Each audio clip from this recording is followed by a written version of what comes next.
Assalamualaikum warahmatullahi wabarakatuh. Perkenalkan, nama saya Kafil Azahra dengan nomor NIM 2041050200061. Saya dari Prodi Ekonomi Syariah 2. Di sini saya akan menanggapi video dari Bapak Dr. Abdul Wadud Nafis LC.MEI. Baik, langsung saja saya akan menanggapi materi yang sudah disampaikan oleh Bapak dosen dari videonya tentang ekonomi tertutup dengan kebijakan pemerintah. Yang pertama yaitu ekonomi 3 sektor.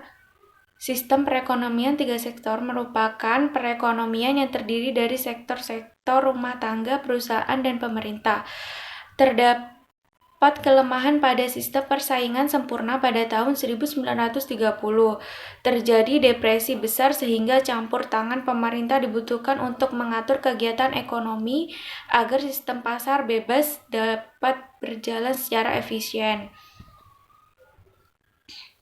Kelemahan tersebut antara lain keadaan yang diasumsikan jauh dari kenyataan, adanya perbedaan yang mencolok antara keuntungan yang diperoleh masyarakat dengan yang diperoleh perusahaan distribusi, pendapatan tidak merata, dan tingkat penggunaan tenaga kerja yang tidak penuh sehingga terjadi pengangguran besar-besaran. Terdapat dua perubahan penting dalam perekonomian, yaitu pemungutan pajak akan mengurangi agregat melalui pengurangan konsumsi rumah tangga, dan pajak memungkinkan pemerintah melakukan pembelanjaan.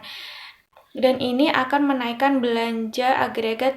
Peranan pemerintah dalam perekonomian 3 sektor, di antaranya membuat peraturan-peraturan untuk mempertinggi efisien kegiatan-kegiatan ekonomi, antara lain yaitu 1. Menciptakan suasana ekonomi dan sosial yang mendorong ke arah terciptanya gebyar ekonomi yang bebas, menciptakan persaingan bebas. Yang kedua, menghapus kekuatan monopoli. Yang ketiga, menyelenggarakan sendiri berbagai kegiatan ekonomi. Dan yang keempat, menjalankan kebijaksanaan moneter dan fiskal. Yang kedua yaitu aliran-aliran pendapatan dan pembelanjaan dalam ekonomi 3 sektor. Campur tangan pemerintah dalam perekonomian akan menimbulkan 3 jenis aliran baru dalam sirkulasi aliran pendapatan. 3 jenis aliran baru tersebut adalah 1. Pembayaran pajak oleh rumah tangga dan perusahaan kepada pemerintah. Yang kedua, pembayaran pajak tersebut menimbulkan pendapatan kepada pihak pemerintah. Ia merupakan sumber pendapatan pemerintah yang terutama. Yang kedua, pengeluaran dari sektor pemerintah ke sektor perusahaan. Aliran ini menggambarkan nilai pengeluaran pemerintah ke atas barang-barang dan jasa yang diproduksikan oleh sektor perusahaan. Yang ketiga, pendapatan dari sektor pemerintah, sektor rumah tangga, air, dan timbul sebagai akibat dari pembayaran ke atas konsumsi.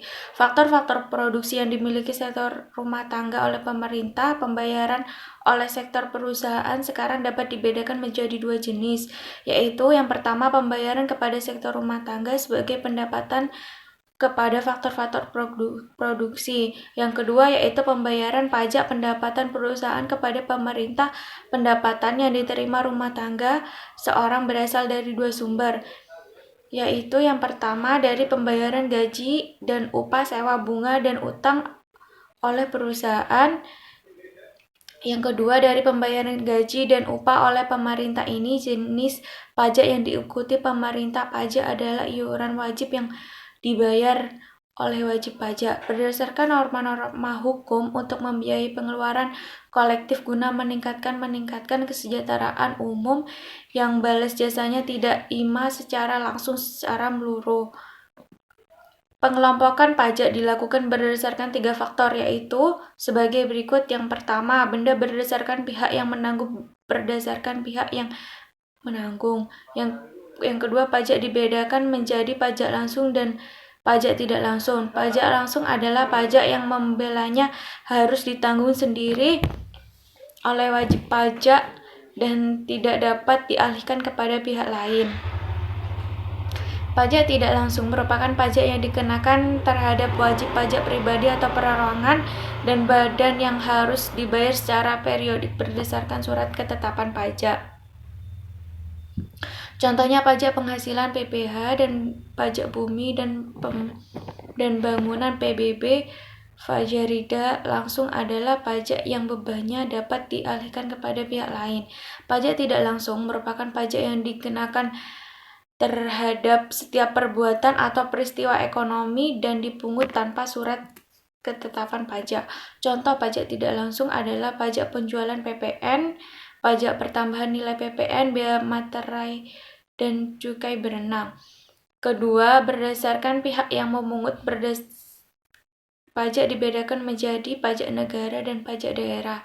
Yang pertama, pajak negara atau pajak pusat adalah pajak yang dipungut pemerintah pusat. Pajak gula merupakan salah satu sumber penerimaan negara yang akan digunakan untuk pembiayaan bangunan. Pajak pusat diatur dalam suatu peraturan yang disebut Undang-Undang tentang Perpajakan Nasional. Pajak negara adalah pajak bumi dan bangunan, pajak penghasilan PPh, pajak pertambahan nilai PPN, pajak penjualan PPN, dan bea materai. Pajak daerah dan pajak dipungut oleh pemerintah daerah. Pajak daerah merupakan salah satu sumber penerima pemerintah daerah. Setiap daerah mempunyai objek pajak tersendiri. Hal ini sesuai dengan peraturan daerah masing-masing pajak. Daerah diatur dalam suatu peraturan yang disebut Peraturan Daerah Perda.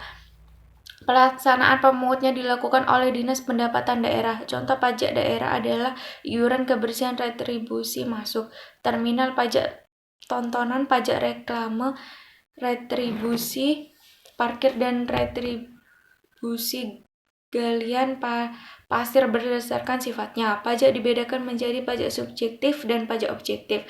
Pajak subjektif pajak yang memperhatikan kondisi atau keadaan wajib pajak. Dalam hal ini, penentuan berdasarkan pajak ada alasan objektif yang berhubungan erat dengan kemampuan membayar wajib pajak. Jenis pajak termasuk pajak subjektif ialah pajak penghasilan PPh. Yang kedua, ada pajak objektif. Pajak objektif adalah pihak yang berdasarkan pada objeknya tanpa memperhatikan keadaan wajib pajak.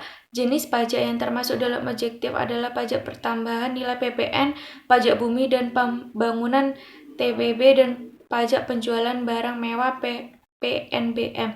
Jadi kesimpulan dari ekonomi tiga sektor adalah perekonomian yang meliputi dalam sektor perusahaan rumah tangga dan pemerintah. Pajak yang dipungut pemerintah dapat dibedakan menjadi beberapa cara. Cara yang pertama adalah membedakannya dengan cara pajak langsung dan pajak tak langsung. Cara lain pajak agresif, pajak profesional, dan pajak progresif. Keseimbangan PN dapat ditunjukkan melalui dua pendekatan, yaitu pendekatan pengeluaran agregat dan penawaran agregat, dan pendapatan pendekatan. Suntikan bocoran multiplier dalam ekonomi tiga sektor dapat dibedakan menjadi dua jenis, yaitu multiplier dalam sistem pajak tetap dan multiplier dalam sistem pajak profesional. Jenis-jenis penstabilan otomatik utama adalah pajak profesional dan pajak progresif. Program asuransi penggunaan pajak harga minimum kebijakan fiskal diskresioner dilakukan dengan menambah pengeluaran agregat pada waktu mengurangi pada waktu inflasi. Mungkin cukup sekian tanggapan yang bisa saya sampaikan. Bila ada kekurangan dan kesalahan, mohon dimaafkan. Wassalamualaikum warahmatullahi wabarakatuh.